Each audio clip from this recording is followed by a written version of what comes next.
Joseph told the servant in charge of his house, "Fill the men's grain sacks with as much as they can hold, and put their money in the sacks. Also put my silver cup in the sack of the youngest brother." The servant did as he was told. Early the next morning, the men were sent on their way with their donkeys, but they had not gone far from the city when Joseph told the servant, "Go after those men. When you catch them, say, 'My master has been good to you, so why have you stolen his silver cup?' Not only does he drink from his cup, but he also uses it to learn about the future. You have done a terrible thing." Joseph sends his steward to catch up with them and accuse them of theft.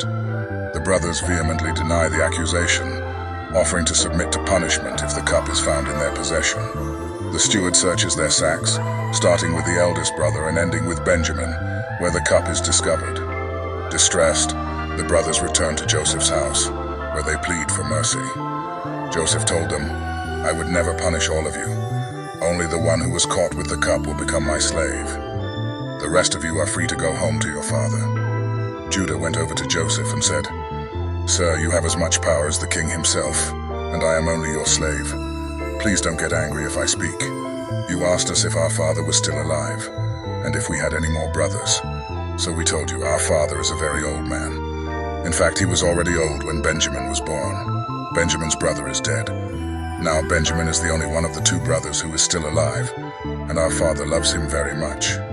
You ordered us to bring him here so you could see him for yourself.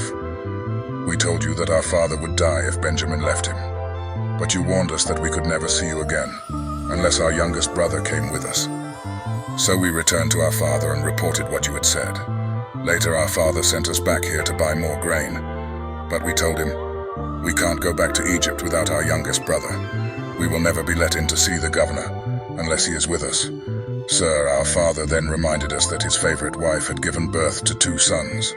One of them was already missing, and had not been seen for a long time. My father thinks the boy was torn to pieces by some wild animal, and he said, 'I am an old man. If you take Benjamin from me, and something happens to him, I will die of a broken heart. That's why Benjamin must be with us when I go back to my father. He loves him so much that he will die if Benjamin doesn't come back with me. I promised my father that I would bring him safely home. If I don't, I told my father he could blame me the rest of my life. Sir, I am your slave. Please let me stay here in place of Benjamin and let him return home with his brothers. How can I face my father if Benjamin isn't with me?' I couldn't bear to see my father in such sorrow. Since Joseph could no longer control his feelings in front of his servants, he sent them out of the room. When he was alone with his brothers, he told them, 'I am Joseph.